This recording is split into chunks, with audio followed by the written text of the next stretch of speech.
You're watching The Roach on Florida TV. Let's talk about killer whales. Amazing creatures? Is that, I mean, just Magnificent. smart as what? Smart as me? Smarter than me? Well, you think about it. People always say, how can you compare? And don't you say anything. How can you compare? I think it's really difficult to compare animal intelligence and human intelligence because there's It's different. It is different. Yeah. There's things. They are the top predator of the ocean. There's nothing above a killer whale. Right. You know, and so yes, magnificent. Would it surprise you at times, like when you were working behind the scenes, how smart and they're eyeballing you? Oh my gosh. and- Well, it's mostly what was the most fascinating part it was the social aspect because it's a matriarchal society. So the females are dominant. And so Just like in the human world, well, right? exactly. I was going to say Yeah. not much is different, but that to me was I'll never forget one of my managers when I first started. We were backstage with the whales and in the beginning all you're doing is watching. You're just watching a lot, you know.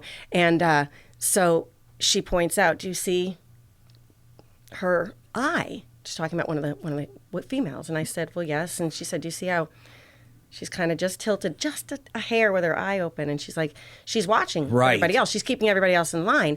And what was so fascinating is that once I was around them more and I became, I was more experienced, you really do start to key in on, oh my gosh. I mean, They're paying attention to you. Oh, they're paying attention to us. They're paying attention to everything. Don't think for a second that they do not have a handle of everything that's going on in that pod, you know, that's around them. So intelligent, yes, absolutely. I mean, you can't deny that. I mean, smarter than any other animals you worked with in your life? I mean, would you say smarter than dolphins or equivalent or a different way? Just different. I mean, I've worked with walruses. I mean, extremely intelligent. Really? I think that each animal in their own way have intelligences. I think that in the dolphin world and whale world, killer whales being the top predator, there are certain aspects to them that it makes them the top predator, right? So there's a reason for that. And I think the biggest factor was the social structure and just the fact that they are acutely aware of themselves, us. So that was a little bit different than, to me, the dolphins were a little bit more flighty, you know, not quite, Not as very focused? social, but just, not, what'd you say? I'm sorry. Not as focused, maybe? Not focused, just the depth of, it's hard to describe. Okay. They're the top predator for a reason. Right. I'm trying to think of the right word, but. Right. Would you think they're more crafty? Like, kind of like... Oh, maybe that's a good word. I got a better way How about to do in this. tune? In tune. They're more in tune. Okay.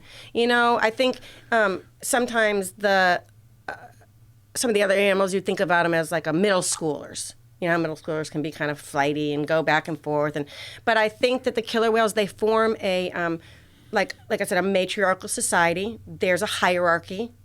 And you also have to work with that hierarchy, who's the top, and work towards that to create a harmonious environment. Right. You know, because Yeah. you want to go with what is natural to them. And, but we're also there to do the shows. And so by paying attention to what's important to them and building our relationship around that, that's why we were able to do the shows and get in the water with them. Yeah. You know, I did a lot of, when I was working in the news business, I think I was telling you this even on the phone, I did a lot of news stories over at Seaworld and Busch Gardens and out in California. And I feel like I got to really know Seaworld really well.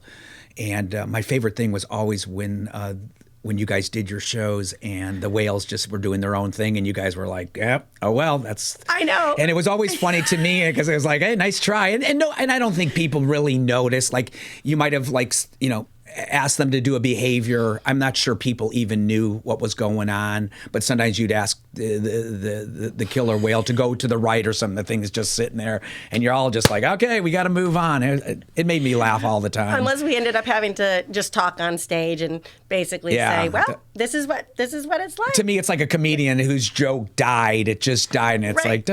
One time I actually said, I was talking, and I finally got to the point I was like, well, how about I do a little jig for you? Right. Yeah. Yeah, you just would have to just go with the flow. People have to keep in mind they're animals. When they're interacting with us, they're choosing to interact with us. And you know what? Sometimes they choose not to, and that's okay too. When Thad was here, I was asking him about this. Did you ever have moments like when you're in the water and realize, oh my God, I am in the water with this amazing large creature? Did you ever just have moments where you went, wow? So I was the person who, every single day, even before I was doing water work with the whales, even before I was able to interact with them, and I specifically, I can pick out specific moments, but I went in every day and I would look at them, whether I was right up in front of them or from afar, and I would say out loud, it is my honor to do this. Like, same thing when I was at sea lion and otter, same thing when I was at whale and dolphin.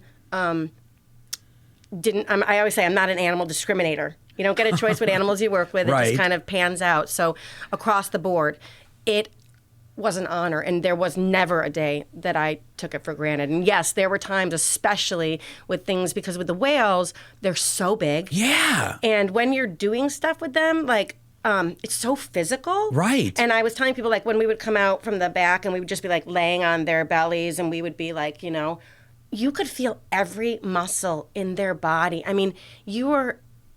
It would put me in awe. Yeah. It was really... And I can share that a little bit with you. Kathleen, who's in studio here, we went swimming with whale sharks out in Mexico. Oh, my gosh. And so I can just share a little story. You literally get in a boat. You go out about, 10 miles in a small little dinghy. And then all of a sudden the captain goes, okay, jump in. And you jump in. And he knows where the whale shark's coming because they just basically move in a slow direction. You got to remember, whale sharks are 30 to 40 feet long. And you sit there waiting with your mask and snorkel. The water's pretty clear. And all of a sudden, this giant, it looks like a semi-truck coming towards you. Right. And you go, oh my. Mm-hmm. And so you try not to bump it, you know what I mean? Because you don't want to disturb it. But you realize, oh my God, this thing, one little slap, and this thing could, hurt me. So I can feel for you guys in the water where you must have gone, holy crap, this thing is huge. It was incredible. You can't, deny it. They're big, But it takes a really long time before you're able to get into the water with the whales. So they train you very well. So by the time you're able to get into the water with the whales, you've been around them a lot. But I have to admit, the very first time, you just can't. It's still just oh my gosh, your heart just explodes with excitement. No more roach on Florida TV.